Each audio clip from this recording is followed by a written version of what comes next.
Welcome to my DPS journey. I imagine this year as a bus route. Each stop is a moment of growth, a project, or a personal insight. Let's go on board. Even before the DPS program officially started, I began moving. I wasn't sure where I'd go yet, but I knew I didn't want to wait. I wanted to move. Looking back, that choice gave me the momentum to approach this year with more focus and freedom. I interned at a logistics company and joined a traditional drawing studio.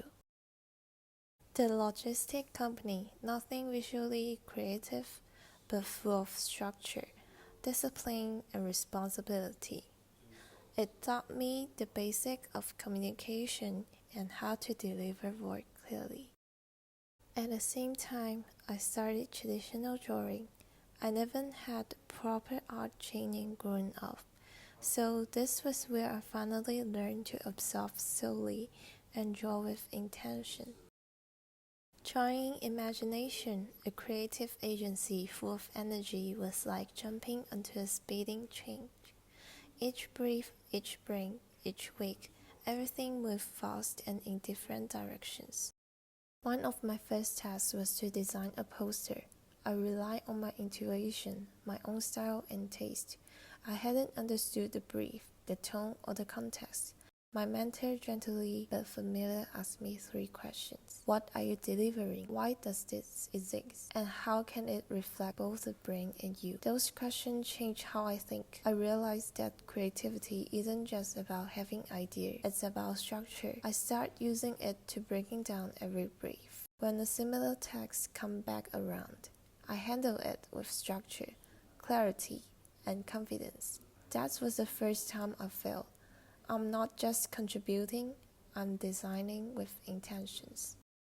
From Audi and Ford at the Shanghai Auto Show to Cologne's brand launch pitch, I worked across multiple fast-paced briefs. I wasn't just observing, I was making, presenting, and adjusting on the go. After that, I joined Shangxia, a completely different rhythm.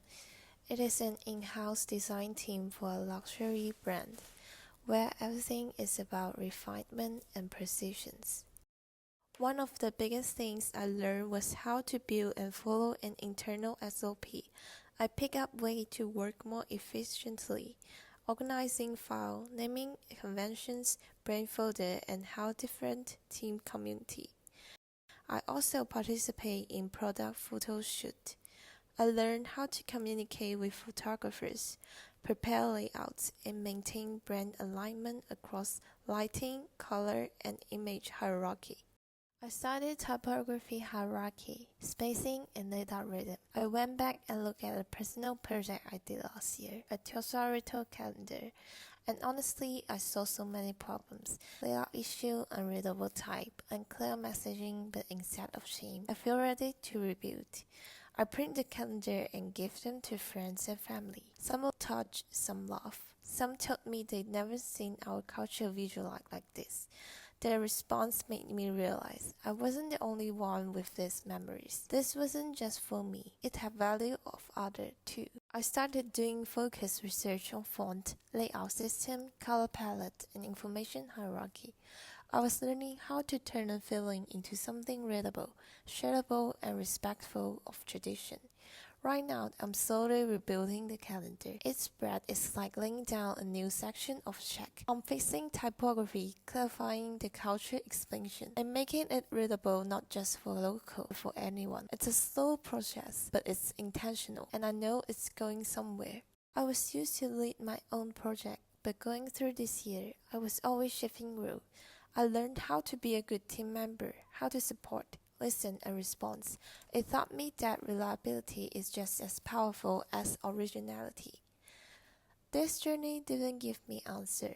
It gave me better questions, better tools, and a stronger sense of how I want to move forward, not just with design, but with voice.